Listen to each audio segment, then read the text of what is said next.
멘토님 안녕하십니까? 오늘 이야기 나눌 주제는 멘토링 어떤 것부터 준비해야 되는가입니다. 세 가지 이야기를 나눌 텐데요. 첫 번째입니다.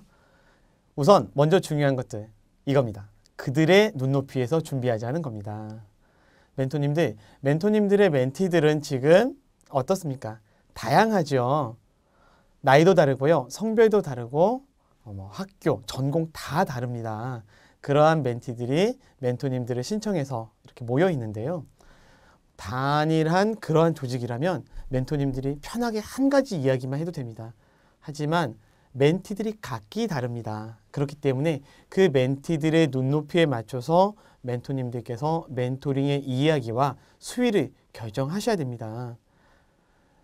남학생과 여학생에 따라서도 달라지고요. 나이가 어린 사람, 나이가 많은 사람도 이야기할 내용이 달라질 수밖에 없겠죠. 또한 준비가 철저한 사람과 아직 준비가 미흡한 사람에 대해서 멘토링을 하는 수위 또한 달라질 수밖에 없습니다. 예를 들어서 여학생이라면 여학생의 경우 해외를 진출할 때 걱정하는 것들이 다를 겁니다. 안전한지, 성차별은 없는지 이러한 이야기들일 겁니다. 또한 멘토링을 하시면서 준비가 잘 된 사람들은 이야기가 쉽게 풀어나가실 겁니다.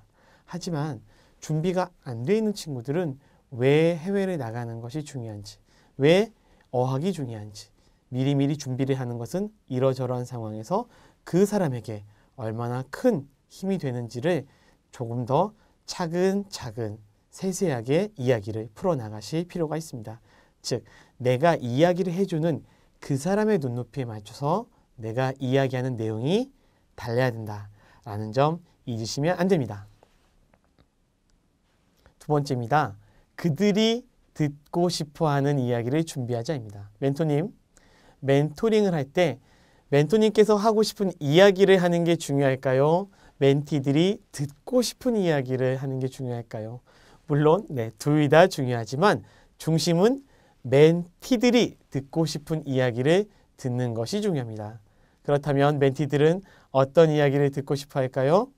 네, 맞습니다. 멘토님께서 해외에서 경험하였던 그 모든 것들을 다 궁금해하지요. 조금 더 구체적으로 말씀드리자면 멘토님은 어떤 대학생활을 하셨고 어떤 계기와 결심으로 해외로 진출하게 되셨는지도 궁금할 겁니다. 그리고 청년 시절 해외를 나갔던 멘토님이 그 나라에서 겪었던 여러 가지 이야기들, 주거 생활, 문화적 적응, 현지인과의 네트워킹, 관계 맺기, 그리고 일을 하면서 어떠한 일을 하였는지, 직무는 무엇이고 그 직무가 가지고 있는 특징들은 어떤 것인지도 궁금해할 겁니다. 사실은 멘토님이 하고 싶은 얘기와 멘티가 듣고 싶은 이야기가 다르지 않을 수 있습니다. 그런데 중요한 건 그들이 원하는 내용으로 그들이 원하는 스타일로 이야기하는 것. 그게 핵심입니다. 세 번째입니다. 스토리를 충분히 미리 준비해야 됩니다. 강연을 하시는 분들이 이런 얘기를 합니다. 1시간 강연을 하려면 무려 5시간의 강연 분량을 준비해야 된다. 이렇게 얘기하더라고요. 그것을 5배 법칙이라고 이야기한답니다. 왜 그런가 알고 봤더니요. 강연을 듣는 청중들이 실제 내가 준비하는 내용을 듣고 싶어 하지 않는 경우가 의외로 많답니다. 그래서 실제 내가 그런 상황이 벌어졌을 때 그분들이 듣고 싶어하는 이야기 꺼낼 수 있도록 다양한 이야기 보따리를 준비한다는 거죠. 멘토링도 마찬가지입니다. 여러분들이 멘토링이라고 하는 전쟁터에 나가는데 내가 방패와 무기가 충분해야겠죠. 멘토링의 방패와 무기는 뭘까요? 맞습니다. 나의 경험과 스토리, 내가 들려주고 싶은 정보, 지혜 이런 것들 아니겠습니까?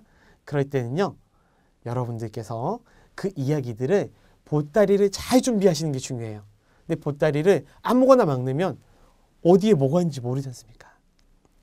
내가 해외에 경험하였던 이야기, 내가 해외에 경험하면서 느꼈던 것들의 이야기, 젊은이들이 해외를 나갈 때 조심해야 될 것들 이야기, 이렇게 시기, 주제별로 이야기를 잘 정리해보면 이야기를 듣는 또 멘토링에 참여한 젊은 멘티들이 이런 이야기구나라고 적을 수도 있고 머릿속에 집어넣을 때도 보다 구체적으로 쉽게 이해할 수 있을 겁니다. 그렇지 않으면 집에 들어갈 때 시간이 무척 보람됐는데 내가 무슨 얘기 들었지? 이런 식으로 생각할 수도 있습니다.